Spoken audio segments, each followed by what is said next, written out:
डट रोकेंगे, चुनाव कराएंगे किसी भी हालत में। अब जेल जाम करेंगे, इनकी रेल बना देंगे सरकार की। सरकार को झुका के रहेंगे वरना उनकी विदाई 28 में तय। राजस्थान विश्वविद्यालय में इस वक्त हम मौजूद हैं। लगातार प्रयास जारी है विद्यार्थियों का इस बात को लेकर कि छात्र संघ चुनाव है वो फिर से शुरू किए जाए, और इसी बात को लेकर लगातार प्रदर्शन हो रहे हैं, नए नए तरीके अपनाए जा रहे हैं।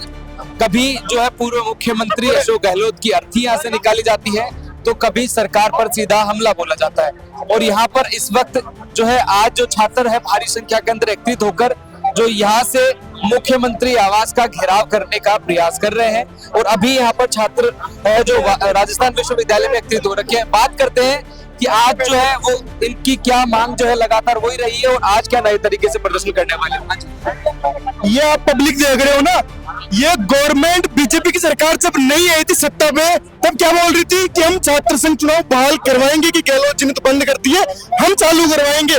उस विश्वास पर हमने आवासन दिया कि हाँ हम ठीक है, चल हम वोट दे रहे हैं, आपकी सरकार आएगी और आप हमारे छात्र संघ चुनाव बहाल करवाना। अब भी नहीं हो रहे। क्या ये आंखों पे पट्टी डाल रखी है, कानों में रुई डाल रखी है, ना तो सुनती है ना देखती है। ये सरकार के पागल है क्या? बिल्कुल भी ये दिमाग नहीं है इनमें। हर बार छात्र संघ यहाँ पे नेता बन के आते हैं या जो दूर दूर से पढ़ाई करने आते हैं, ये टहनियों से गाँव से आते हैं, यहाँ कोई पैसे वाला नहीं आता। गवर्नमेंट कॉलेज में कौन एडमिशन लेता है आप जानते हो? ये गवर्नमेंट में गाँव वाला लेता है, ढाणी वाला लेता है, यहाँ पे पैसे वाले लेंगे, पैसे वाले विदेश जाएंगे, बड़े बड़े यूनिवर्सिटी में पढ़ेंगे। अच्छा, बाहर है ना, अभी थोड़ी देर पहले बात कर रहे थे कुछ लोग बात कर रहे थे, वो बोल रहे थे कि जो छात्र हैं यहाँ पर पढ़ाई के लिए आते हैं फिर नेतागिरी करने के लिए। तो भाई साहब आप मेरे को बताओ, जो दूर दूर से जिलों से आते हैं यहाँ पे, अगर कोई छात्र नेता नहीं होगा वो यहाँ पे आएंगे तो ये क्या बोलते हैं अंदर एडम ब्लॉक के अंदर बोलते हैं, प्रशासन बोलता है कि आप ऐसा करो, रूम नंबर 13 में जाओ, 14 में जाओ, ऐसे रूम नंबर बदलते रहते हैं और काम नहीं करवाते, 4-5 दिन निकाल देते। और जब छात्र नेता का आश्वासन लेते ही जब बच्चे तो तुरंत काम होता है, 5 मिनट में काम हो जाता है। वो काम जो 5 दिन में करवाते हैं ना, 5 मिनट में कैसे हो जाता है ये काम? मेरे को ये बता दो आप इनसे। इसलिए जरूरी है क्योंकि यहाँ पे प्रशासन पूरा ढीला है, नेता नहीं बनेगा, यहाँ के विद्यार्थियों का काम ही नहीं होगा। सारे विद्यार्थी ऐसे ही बैठ रहो, कभी बोलते हैं 13 नंबर में जाओ, 14 नंबर में जाओ, 29 नंबर में राजस्थान कॉलेज से, यहाँ कॉलेज से वहाँ कॉमर्स कॉलेज जाओ, इधर उधर घुमाते। अगर नेता रहेगा ना, छात्र नेता रहेगा तो सभी युवाओं के अपने भाइयों एक साथ एकत्रित होकर फिर बाद में प्रशासन को बोले तो काम नहीं करेंगे। अगर जो काम नहीं करता तो ये छात्र संघ चुनाव कराने की इनको जरूरत पड़ती ही नहीं। सब विश्वविद्यालय प्रशासन काम करना ही तो नहीं चाहता, तभी तो ये प्रशासन की, विश्वविद्यालय प्रशासन और सरकार की दोनों की मिली जुली गेम है ये छात्र संघ चुनाव बंद करना। वीसी मैडम है, सारे उनके इशारे पे काम करती है, जो भी काम करती है वीसी मैडम उनके इशारे पे काम करती है। वीसी मैडम तो खुद भ्रष्ट है। वीसी मैडम ये बिल्कुल भी नहीं चाहते कि छात्र संघ चुनाव हो। अगर छात्र संघ चुनाव होंगे तो वीसी मैडम से छात्र नेता सवाल करेंगे, छात्र नेता सवाल करवाना ही नहीं चाहते। ये जब भी छात्र नेता ने सवाल किया है उसने गेट बंद कर लिया, ताले लगा लिए, अंदर बंद हो जाती है, हमारा ज्ञापन तक नहीं लेती। जब से चुनाव बंद हुआ ना, वीसी मैडम इतनी भारी हो गई कि एमएलए का फोन भी नहीं उठाती। एमएलए आए थे, आपने करवाए थे? हाँ बिल्कुल करवाए थे, 1-2 एमएलए कॉल करवाए थे। उठाती डरती है, हम किसान के बेटे, सरकार के बच्चे, राजा के बेटे, एक राजनीतिक अखाड़े में उतारो, राजा के बेटे को, किसान के बेटे को ऐसी पटक देंगे हम तो राजा के बेटे कभी उठ नहीं पाएगा। इसका हम डरती है। हमारे पास स्प्लेंडर प्लस है, उनके पास फॉर्च्यूनर है, तो सोचती है कि यार क्या हालत खराब हो जाएगी। हमारे पास किसी स्प्लेंडर पैदल से चलते हैं, तो आप चुनाव करा के देखो कैसे पटक देते हैं राजनीतिक अखाड़ा। उतारो तो सही राजा के बेटे को, कैसे पटक देते हैं हम। आज क्या करने वाले हो? आज सर देखो और पार्क लड़ाई, अभी तो एक ट्रेलर है, 4 तारीख को फिल्म पूरी रिलीज होगी तो पता चलेगा सरकार को कि छात्र शक्ति क्या है और क्या नहीं है। पिछले साल तो ये नेता मजा कर रहे हैं ना, अभी लगातार जारी है, लट रोकेंगे, चुनाव कराएंगे किसी भी हालत में। राजस्थान छात्र संघ चुनाव संघर्ष समिति का अस्तित्व तभी खत्म होगा जब चुनाव होंगे, और पार की लड़ाई लड़ेंगे, लंबी लड़ेंगे। लगातार बिल्कुल कर रहे हैं और करेंगे, चिंता मत करिए आप। अब एक बार हमें छोटा सा सरकार चल रही है ना, हमारे पैसों पे चल रही है, किसान के पुत्रों के चल रहे हैं। ठीक है दादा, प्रदर्शन कर रहे हो, यहाँ प्रयास भी जारी है, लेकिन जो है छात्र संघ बहाल हो नहीं रहा है। अब हो जाएगा ना, अब आज देखो, अब जेल जाम करेंगे, इनकी रेल बना देंगे सरकार की। आ जाओ, ठीक है, तो सरकार की रेल बना देंगे। और यहाँ लगातार जो है यहाँ पर एक बार तस्वीरें में फिर से दिखाना चाहूंगा ये देखो यहाँ पर एक बार बैरिकेडिंग के ऊपर चढ़कर जो किस तरह से प्रदर्शन कर रहे हैं और अपनी मांग मनवाने का प्रयास कर रहे हैं। एक बार इनसे बात कर लेते हैं। ये तस्वीरें देखिए आप। हाँ जी, लगातार प्रयास जारी है लेकिन हाँ जी सरकार आज हमने धरना दिया है, अगर इसकी सुनाई नहीं होगी तो हम 4 तारीख को दोबारा देंगे। इसकी वजह से सरकार हमारे हकीकत हक क्यों नहीं दे रही है? हम यहाँ पढ़ रहे हैं, हमारी यूनिवर्सिटी हम सरकार की है तो ये चुनाव क्यों नहीं करा रही? पिछले 3 साल से कोई चुनाव नहीं करा रही है, क्यों नहीं करा रही है? और हमारा आंसर क्यों नहीं मिल रहा है? इसके बिल्कुल देखिए और भी लोग इनसे बात कर लेते हैं। हाँ भाई भीख मांगते हैं, क्या कर रहे हैं? आज हम सारे छात्र नेता एक जगह होकर प्रदर्शन कर रहे हैं। प्रदर्शन तो रोज ही हो रहे हैं, नए नए तरीकों से हो रहे हैं।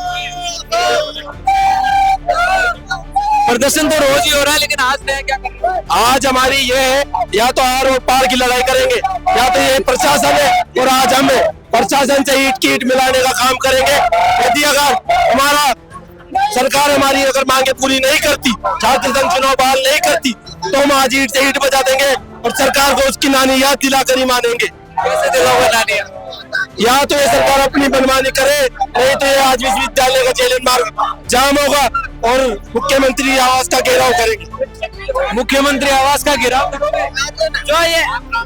जो ये छात्र इकट्ठे हुए ना, ये छात्रों की शक्ति है। छात्र दिखाना चाहते हैं कि तुम जितने दिन बैठे हो ना बैठे रहो, और ये सभी छात्र एकता का परिमाण देना चाहते हैं कि हम छात्र नेता एक हैं और सभी छात्रों के न्याय के लिए लड़ेंगे। ठीक है, जो ये अब देखिए एक बार तस्वीरें यहाँ पर लगातार देख रहे होंगे जिस तरह से छात्रों में आक्रोश है इस बात को लेकर कि छात्र संघ चुनाव है वो बहाल किया जाए और फिर से छात्र संघ चुनाव शुरू किए जाए। लगातार प्रयास जारी है। आज मुख्यमंत्री आवास का घेराव करने का प्रयास किया जा रहा है। एक बार बाहर तस्वीरें दिखाऊंगा मैं यहाँ से कि बाहर जो है पुलिस का जाब्ता यहाँ पर तैनात है और जो यहाँ से मुख्यमंत्री आवास का घेराव करने का प्रयास किया जा रहा है। और इसी से साफ तौर पर लगातार तस्वीरों में आप देख रहे होंगे कि जिस तरह से लगातार यहाँ पर छात्र एकत्रित होकर जो कहीं ना कहीं एक बार सरकार को चेताने का प्रयास कर रहे हैं और सरकार से मांग है कि सरकार होश में आए, सरकार होश में आए और छात्र संघ चुनाव बहाल किए जाए। लगातार प्रयास कर रहे हो आप लेकिन सरकार, देखिए सरकार तो घूमी पड़ी है, आपको पता ही है। युवाओं के लिए इन्होंने क्या क्या वादे किए थे, अभी तक कोई पूरे नहीं किए और उसमें सबसे बड़ा वादा इनके मैनिफेस्टो में था कि छात्र संघ चुनाव हम कराएंगे और इन्होंने युवाओं को खुश करके इनके वोट बटोर लिए। और अब जब युवाओं की बात आई तो अब ये सब पीछे हट चुके हैं और कोई भी किसी भी सरकार के मंत्री और किसी का भी कोई स्टेटमेंट नहीं आएगा हम छात्र संघ चुनाव के पक्ष में हैं, हम युवाओं के साथ हैं, हम युवाओं की लड़ाई में उनके साथ हैं। तो इसलिए घूमी मेरी सरकार है, जब तक नहीं मानेगी हम हमारी हक की लड़ाई लगाते रहेंगे। लगातार प्रयास जारी है और यहाँ पर एक बार फिर से मोर्चा खोल दिया। बिल्कुल सर, देखिए प्रदेश में तानाशाही रवैया हर मुद्दे पर। इस विश्वविद्यालय के प्रांगण में नौजवान का दुर्भाग्य है कि छात्र संघ चुनाव लड़ने से पहले छात्र संघ चुनाव बहाली के लिए लड़ना पड़ रहा है। सोचिए इस मुद्दे पर कब तक विद्यार्थी लड़ेगा? कांग्रेस सरकार से शुरू हुई थी, भारतीय जनता पार्टी से यही बात है कि कभी कांग्रेस का हवाला कभी बीजेपी का हवाला, और इन दोनों राजनीतिक पार्टियों के बीच में इस नौजवान की इस जो उभरते हुए प्रदेश के छात्र नेता की हत्या इस विश्वविद्यालय के प्रांगण में कर दी जाती है। प्रदेश का सबसे बड़ा विश्वविद्यालय राजस्थान विश्वविद्यालय है, यहाँ पर वीसी की इतनी तानाशाही है कि वो ज्ञापन लेने को तैयार नहीं है। खुद को एक कमरे में कैद कर विश्वविद्यालय की महारानी बने बैठी हुई है। तो सुनना ये भी, कुछ लोगों का ये भी कहना है कि यहाँ पर शिक्षा ग्रहण करने के लिए आते हैं या फिर नेतागिरी करने के लिए। अरे सर, छात्र नेता अगर नए नहीं उभरेंगे, अगर प्रदेश की नहीं देश की राजनीति की बात करें तो तमाम जितने भी लोग हैं वो छात्र राजनीति से निकले हुए। लोकतंत्र की नर्सरी है छात्र राजनीति, तो लोकतंत्र की पहली पाठशाला है छात्र राजनीति। तो इस तरह हत्या करने का काम, कुचलने का काम करेंगे तो फिर आगे कौन आएगा?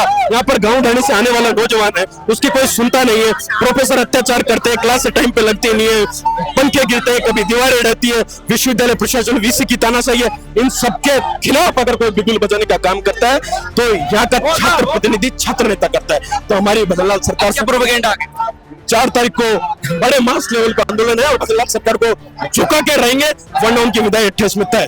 तो बिल्कुल तस्वीरें देख सकते हैं और यहाँ पर लगातार जो है छात्र प्रदर्शन कर रहे हैं अपनी मांगों को लेकर। छात्र संघ चुनाव है उसको बहाल करने को लेकर प्रयास जारी है। लड़ाई शुरू जो हुई थी वो कांग्रेस कार्यकाल से हुई थी, लेकिन अब जो है ये लड़ाई बड़ी करने की ओर बढ़ रही है। 4 तारीख को चेतावनी दी है सरकार को कि अगर छात्र संघ चुनाव बहाल नहीं किए गए तो बड़ा प्रदर्शन किया जाएगा। मेरे सहयोगी जावेद के साथ मैं दीपक कुमावत, अपडेट इंडिया, जयपुर।